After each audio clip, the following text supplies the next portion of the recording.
এবার জানবো ডেঙ্গু পরিস্থিতির খবর।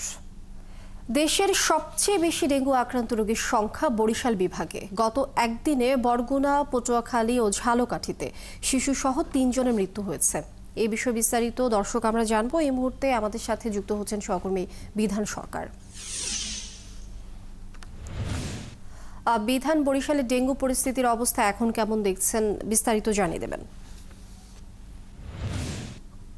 আমি এখনো বরিশাল শেরেবাংলা চিকিৎসা মহাবিদ্যালয় হাসপাতালে রয়েছে এবং এখানে যে বিভাগের স্বাস্থ্য পরিচালকের দপ্তর থেকে গেল ২৪ ঘন্টায় যে প্রতিবেদন যেটি প্রকাশ করেছে, এই শেরেবাংলা চিকিৎসা মহাবিদ্যালয় হাসপাতালে একজন শিশু মারা গেছে, তার বাড়ি রাজাপুরে, ঝালকাঠি জেলার। এবং অপরদিকে সবচেয়ে বেশি আক্রান্ত রোগী আছে বরগুনা জেনারেল হাসপাতাল থেকে অন্যান্য উপজেলা স্বাস্থ্য কমপ্লেক্স মিলিয়ে স্বাস্থ্য বিভাগ যেটি বলছে ২৩৪ জন রোগী এখন পর্যন্ত চিকিৎসাধীন রয়েছে।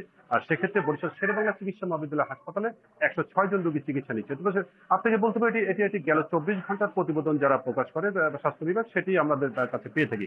তবে এখন এর পরের যে নতুন করে রোগী আবার ভর্তি হয়েছে, কোনো রোগী চিকিৎসা নিয়ে সুস্থ হয়ে তারা ছাড়পত্র নিয়ে চলে গেছেন, এরকম রোগীর সংখ্যা এবং যোগ বিয়োগ পরবর্তী ঠিক আজকের বিকাল ঠিক ৪টার মধ্যে আমরা পেয়ে যাব ঠিক পরবর্তী ২৪ ঘন্টার প্রতিবেদন কি হয়েছে।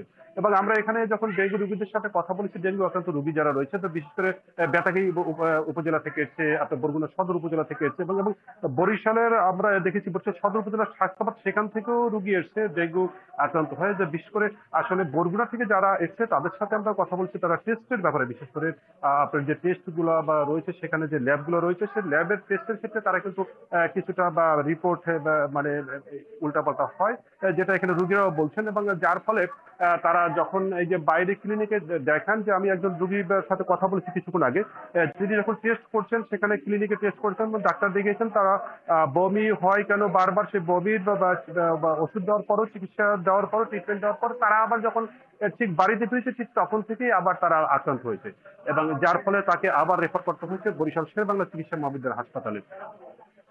যদি আপনাকে আরেকটি লিনিয়া বলতে পারি যে এটি কিন্তু আসলে রেফারেল পদ্ধতির হাসপাতাল। এখানে যে একেবারে উপজেলা থেকে জেলা থেকে আপনার এই বিভাগীয় পর্যায়ে টারশিয়ারি লেভেলের হাসপাতালে, এখানে কিন্তু বিভিন্ন উপজেলা থেকে, গ্রাম থেকে রোগীরা রেফার হয়ে এখানে এসেছে। আবার কোনো রোগী দেখেছি যারা একেবারে স্বইচ্ছায় স্বপ্রণোদিত হয়ে যে ওখানে ভালো চিকিৎসা নেয়, যার ফলে শেরেবাংলা চিকিৎসা মহাবিদ্যালয় হাসপাতালে চিকিৎসা নিতে আসেন। এতে করে রোগীদের কিন্তু বেগ পেতে হয় চিকিৎসা নিতে এবং ডাক্তারদেরও চিকিৎসা দিতে কিন্তু হিমশিম খেতে হয়। এবং ইতিমধ্যে স্বাস্থ্যবিভাগ যে কথাটি বলছেন, তারা বরগুনাতে মেডিকেলের একটা বিশেষ টিম পাঠিয়েছে, যেহেতু সারা দেশের ভিতরে বরগুনাতেই সবচেয়ে ডেঙ্গু আক্রান্ত রোগীর সংখ্যা বেশি এবং সেটি এখন একটা ভয়াবহ পর্যায়ে রূপ নিয়েছে, যার ফলে সেখানে নার্স এবং চিকিৎসক তারা এক্সট্রা স্বাস্থ্য মন্ত্রণালয় থেকে দেওয়া হয়েছে।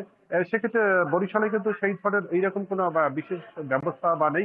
এবং এখানে যেমন দেখেছি এই যে মেডিসিন ওয়ার্ডে, যেখানে আজকে শেরেবাংলা চিকিৎসা মহাবিদ্যালয় যে ওয়ার্ডে যেদিন রোগী ভর্তি হবে, ঠিক সেই ওয়ার্ডে সেদিন কিন্তু ডেঙ্গু পেশেন্ট ভর্তি। যেমন আপনাকে বলতে পারি, এখানে কিন্তু ডেঙ্গু পেশেন্ট সাধারণ রোগীদের সাথেও কিন্তু ডেঙ্গু পেশেন্ট এখানে রয়েছে এবং তাদের এখানে মশারি নেই, মশারিবিহীন অবস্থায় তাদের থাকতে হয়েছে এবং এখানে ফ্যানের ব্যবস্থা নেই, যেহেতু আজকে একেবারে নিচতলা বা তারা এখানে থাকছে এই রোগীরা বা ভর্তি হচ্ছে। এখানে কিন্তু সাধারণ রোগীও রয়েছে, তার সাথে সাথে আপনার ডেঙ্গু পেশেন্টও রয়েছে। এবং আপনাকে আরেকটি বিষয় বলি যে এর আগে যেমন যে স্যালাইনটা হাসপাতাল থেকে সরবরাহ ছিল না, কিনতে হতো বাইরে থেকে, সেই স্যালাইনটা কিন্তু এখন এখানে হাসপাতাল থেকে সরবরাহ করা হচ্ছে, সেই স্যালাইনটা পাচ্ছে। এবং সাধারণত ডেঙ্গু রোগের যে চিকিৎসকদের কথা বলছি, যে এর কোনো আসলে প্রাথমিক একটা চিকিৎসা রয়েছে, যে চিকিৎসা হলো যে আপনার শরীরে পানি শূন্যতা দেখা দেয়, তখন এই স্যালাইন দেওয়া হয়, খাবার স্যালাইন খেতে বলে, উপদেশ দেন ডাক্তাররা, ডাব খেতে বলেন। এই রোগীরা প্রাথমিক পর্যায়ে এগুলোই আসলে ট্রিটমেন্ট। এবং এর পরবর্তী পর্যায়ে ডেঙ্গু থেকে যদি অন্যান্য রোগের উপসর্গ বেড়ে যায় শরীরে বা দেখা দেয়, ঠিক তখন তারা সেই ধরনের রোগের ট্রিটমেন্ট দিয়ে থাকেন এবং যার ফলে টারশিয়ারি লেভেলের হাসপাতালে রোগীরা এসে স্বাচ্ছন্দ্য বোধ করেন। বিধান সরকার, অনেক ধন্যবাদ যুক্ত হবার জন্য। দর্শক, বরিশালের ডেঙ্গু পরিস্থিতির খবরাখবর আমরা জানছিলাম সহকর্মী বিধান সরকারের কাছ থেকে।